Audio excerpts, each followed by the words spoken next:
Bien, bonjour à toutes et à tous. Je vous souhaite la bienvenue dans ce nouveau cours du DELA à distance qui est intitulé « Penser historiquement l'Amérique latine contemporaine, année 2020-1492 ».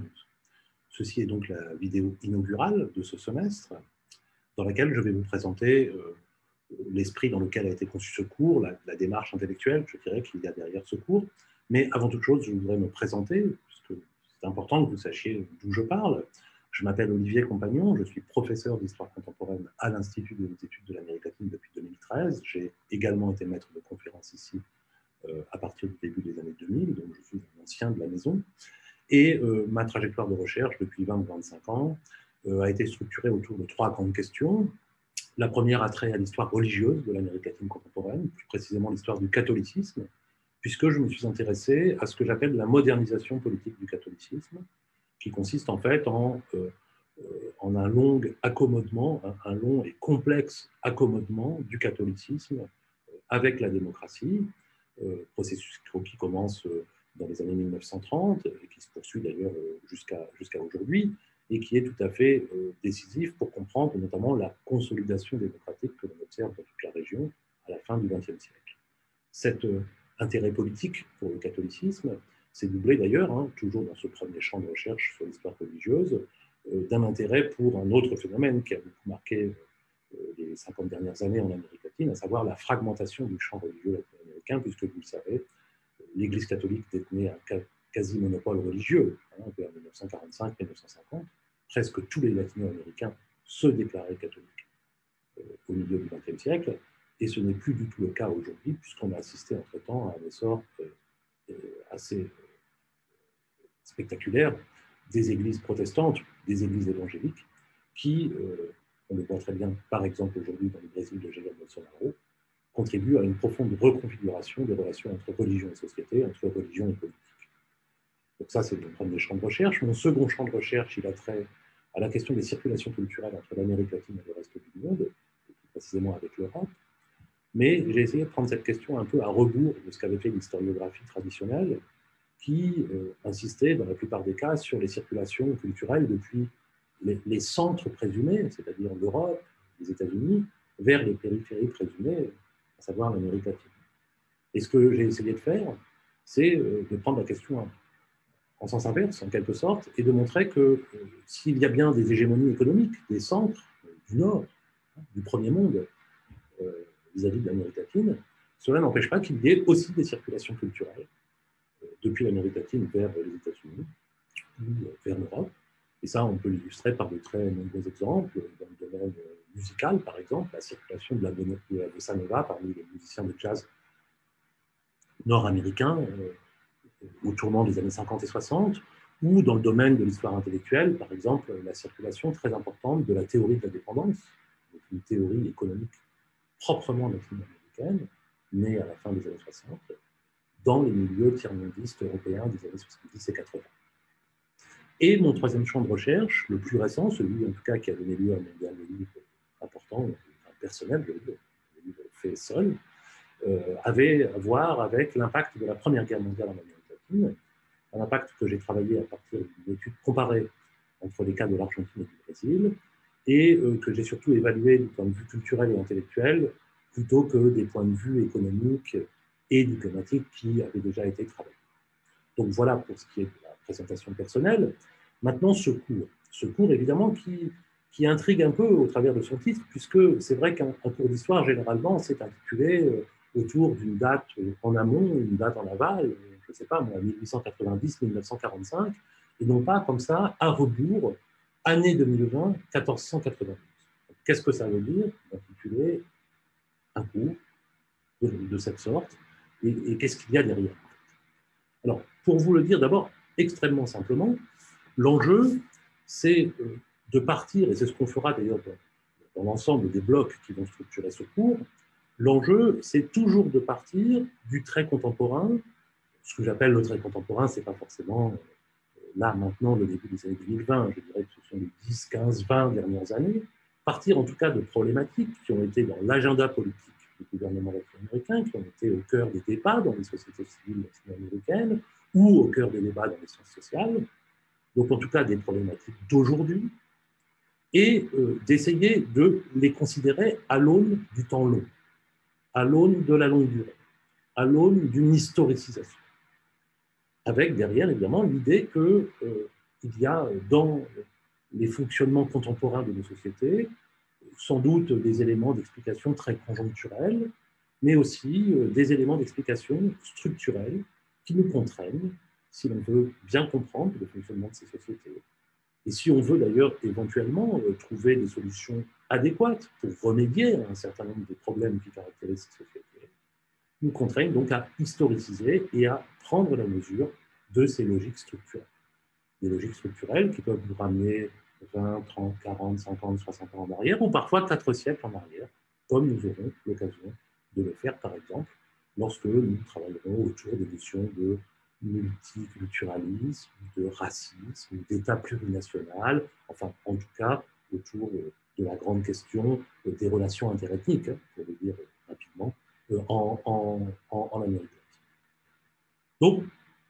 approcher le présent au travers de la longue durée, au travers d'une historicisation des questionnements qui structurent aujourd'hui les sociétés latino-américaines. Pour vous le dire autrement, il s'agit de sortir du présentisme qui caractérise les sociétés contemporaines. Quand je dis présentisme, je n'invente pas comme ça là, un néologisme, mais je renvoie au travail de l'historien François Hartog au début des années 2000 sur les régimes d'historicité, travail dans lequel il s'interroge sur les rapports que des sociétés données entretiennent avec le temps, avec les temporalités, et où il montre que nos sociétés contemporaines du début du XXIe siècle vivent dans le présentisme, qui se caractérise notamment par un rapport au passé qui se réduit à une considération des questions mémorielles. Autrement dit, qui se réduit à ce que le passé crée comme débat dans le contemporain. Et ce qui finalement nous détourne d'une véritable démarche historique qui vise effectivement davantage à enraciner le présent dans un temps plus ou moins long. Pour vous le dire encore autrement, ce cours relève d'une démarche d'histoire régressive. Histoire régressive depuis les années 2020 jusqu'en 1488. À la nuance près que la notion d'histoire régressive n'est pas une notion d'historien, mais plutôt une notion d'anthropologue, puisque c'est notamment la figure très importante de l'anthropologie internationale qui est Nathan Wechtel, l'auteur notamment de la vision des vaincus, une histoire par le bas, une histoire indienne de la conquête de l'Amérique, au tournant du XVe et XVIe siècle.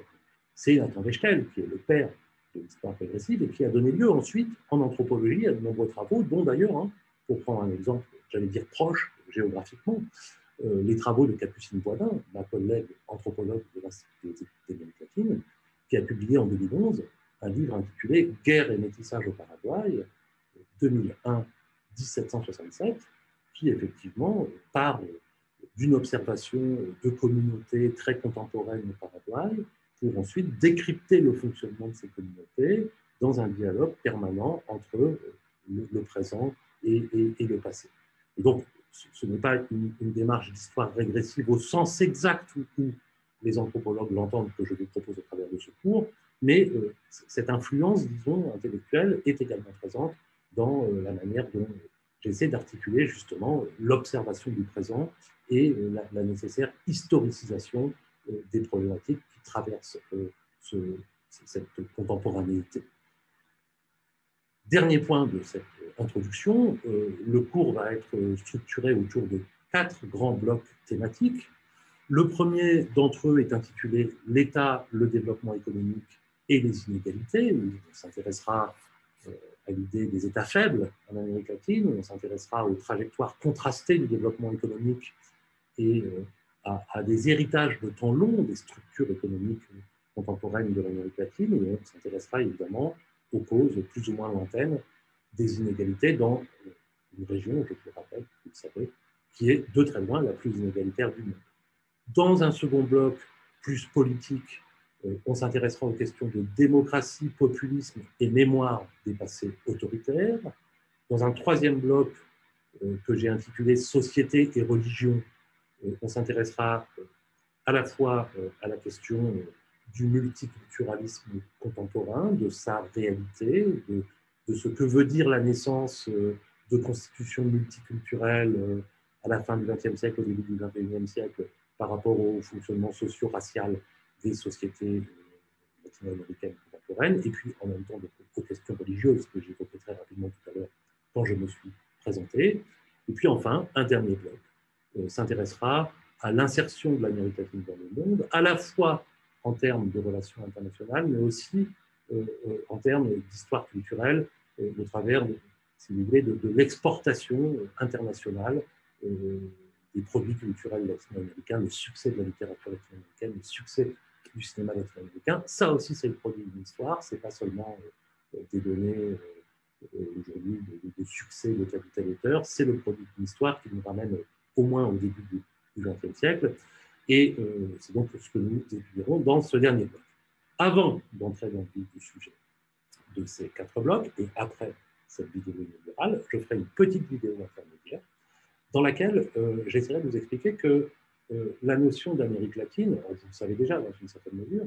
mais est loin d'être une notion évidente, c'est une notion complexe, c'est une notion à la fois qui semble tout à fait naturelle en ce qu'elle est présente dans les politiques publiques. Il y a une commission économique pour l'Amérique latine à l'ONU, il y a un institut de haute étude d'Amérique latine, donc à la fois l'existence de l'Amérique latine semble quelque chose d'acquis si on prend les choses du point de vue effectivement des politiques publiques, et en vérité c'est une notion qui est extrêmement complexe. On accuse souvent d'être une notion réductrice, on accuse même parfois d'être une notion raciste, et ce qui est intéressant, c'est de retracer l'histoire de ce mot-là, puisqu'on n'a pas toujours désigné sous le nom d'Amérique latine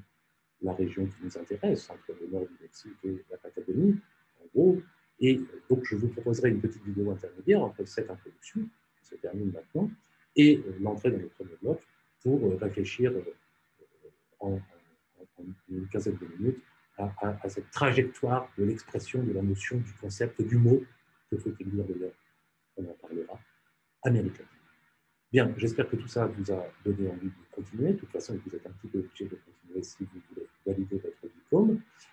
En tout cas, je vous donne rendez-vous pour la prochaine vidéo. Et par ailleurs, je vous précise que pour ce qui est des modalités d'évaluation et du programme précis, je diffuserai cela là très rapidement dans les jours qui viennent